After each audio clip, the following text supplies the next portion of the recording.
नमस्कार, मेरा नाम है डॉक्टर सैफ़ी आरसीवाला। मैं senior cardiac surgeon Narayana hospital Jaipur में काम करता हूँ।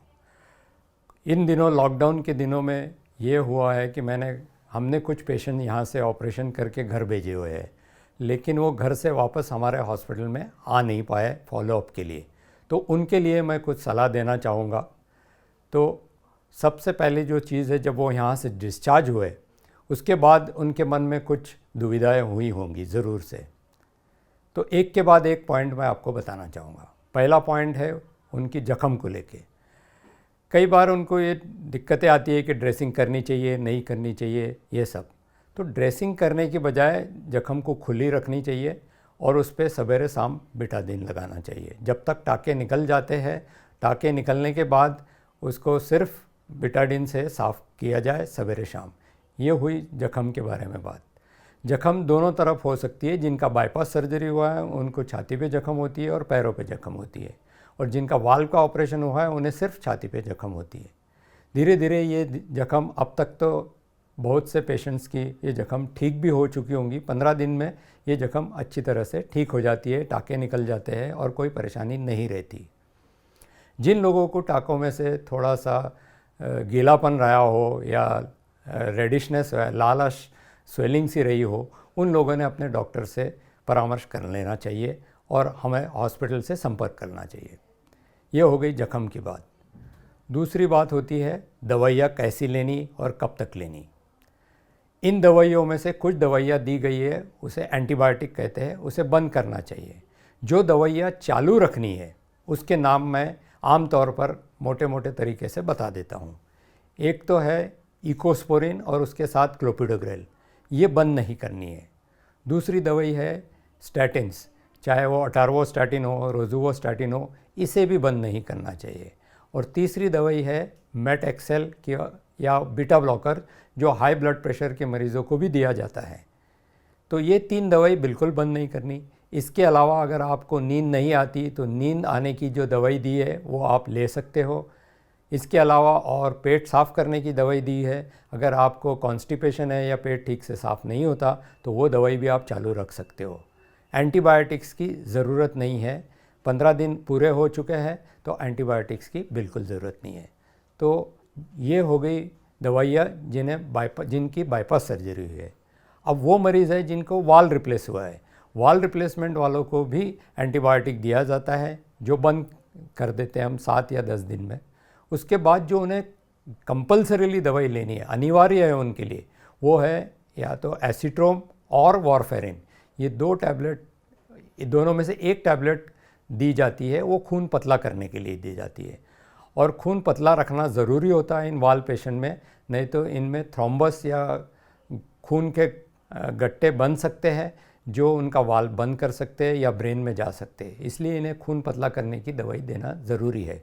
लेकिन इसके साथ साथ जब खून पतला करने की दवाई देते हैं तो एक टेस्ट होती है कि खून कितना पतला हुआ वो जानने के लिए। उस टेस्ट को कहते हैं आईएनआर।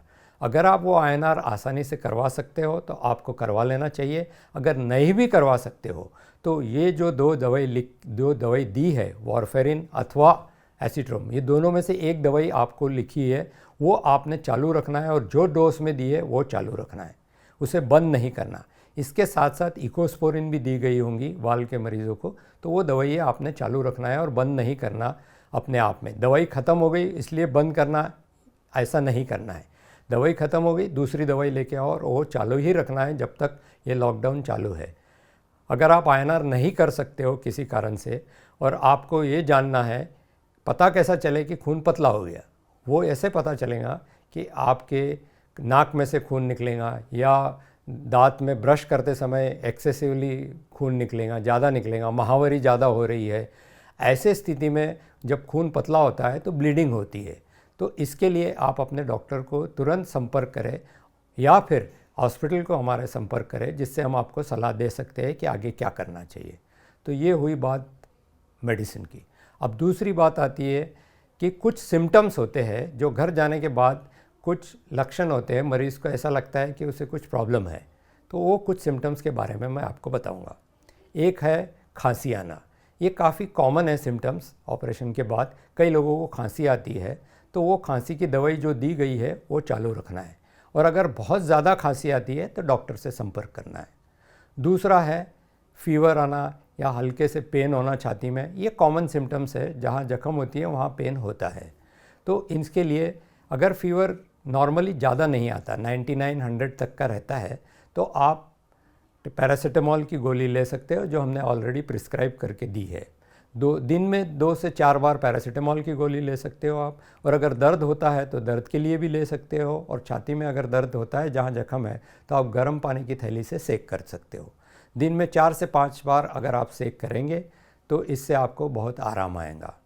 तो ये हो गई। और एक जो बात है वो है शॉर्टनेस ऑफ ब्रेथ, या कि सांस फूलना। जैसे आप घर जाते हो, कई लोग कहते हैं कि हमें थोड़ा भी चलते हैं या उठते हैं तो सांस फूलती है।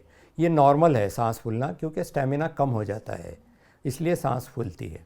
दूसरा, ब्लड भी कम होता है शरीर में, इसलिए वो ब्लड कम होने के कारण भी सांस फूलती है। अब इसका इलाज क्या है? सांस फूलने के कारण 2 बता दिया। इसका इलाज ये है कि आप दिन में जो भी काम करना है, उठना है या बैठना है, काम करने से पहले आप 10 बार लंबी सांस लो और छोड़ो, और फिर उठो और अपना काम करो, तो आपको सांस नहीं भरेगा। क्योंकि क्या होता है कि दर्द के कारण आप सांस लेना भूल जाते हो, ऑक्सीजन डेफिसिट क्रिएट होता है बॉडी में, और उसलिए वो सांस फूलता है। तो कोई भी काम करने से पहले, कोई भी चलने घूमने से पहले आप बैठे बैठे 10 बार लंबी सांस लो और छोड़ो, और फिर उठ के चलो, तो आपको सांस नहीं भरेगा। जो मोस्ट कॉमन कंप्लेन और एक है, स्पेशली बाईपास पेशेंट वालों के लिए, जहाँ से पैरों से नाड़ी निकाली जाती है, उनको पैरों में सोजिश होती है। वो डर जाते हैं कि हमारे पैरों में सोजिश है। तो ये सोजिश भी नॉर्मल है, क्योंकि नाड़ी निकाली है, वहाँ जख्म है, इसलिए सोजिश आती है। तो इसके लिए क्या करना है? पैर लटका के नहीं बैठना। पैर लटकाने से ये सोजिश आती है। तो जब कभी भी आप सोफ़े पे बैठे या चेयर पे बैठे तो सामने स्टूल रखो और स्टूल के ऊपर पैर को रेस्ट करो। इसके अलावा जब आप रात को सोते हो तो 2 तकिए अपने पैर के नीचे रखो, ताकि वो सोजिश चली जाए। ये धीरे धीरे ये सोजिश अपने आप ही चली जाती है 1 से 1.5 महीने में, तो इससे घबराने की कोई ज़रूरत नहीं है। अब बात हुई खाने पीने की। क्या खाना पीना चाहिए? सब कुछ खाना पीना चाहिए। पहले 3 महीने में कोई रेस्ट्रिक्शंस नहीं है।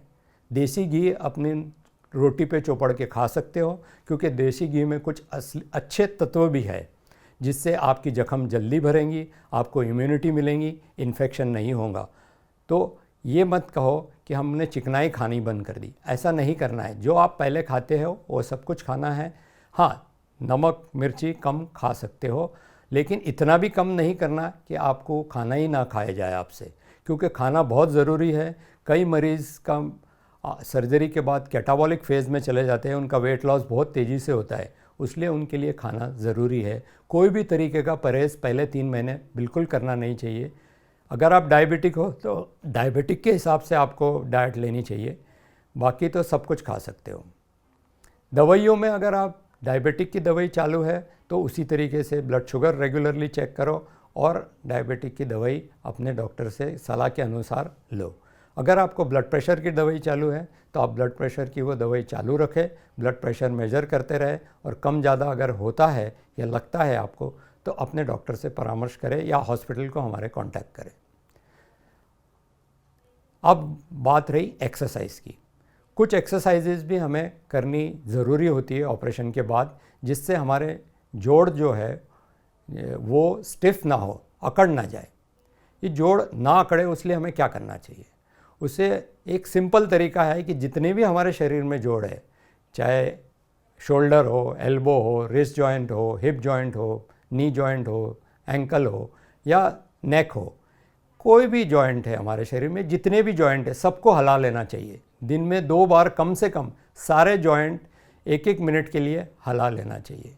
हिलाते रहो, मूवमेंट करते रहो उस जॉइंट पे, चाहे किसी भी तरीके की मूवमेंट हो, आप हर जॉइंट पे मूवमेंट करो, ताकि इससे स्टिफनेस नहीं होंगी आपको, और एक्सरसाइज भी होंगी साथ में। इतनी भी एक्सरसाइज मत करो कि आपको छाती में दर्द हो या सांस फूले। हल्के से सांस फूले, वहाँ पे आपको एक्सरसाइज बंद करनी है, या दर्द होना शुरू है वहाँ पे आपको एक्सरसाइज बंद करनी है। इतनी ही एक्सरसाइज करनी है। और दोस्तों, इसके अलावा अगर आपको और कोई परेशानी हो तो आप हमें हॉस्पिटल में संपर्क कर सकते हो। धन्यवाद।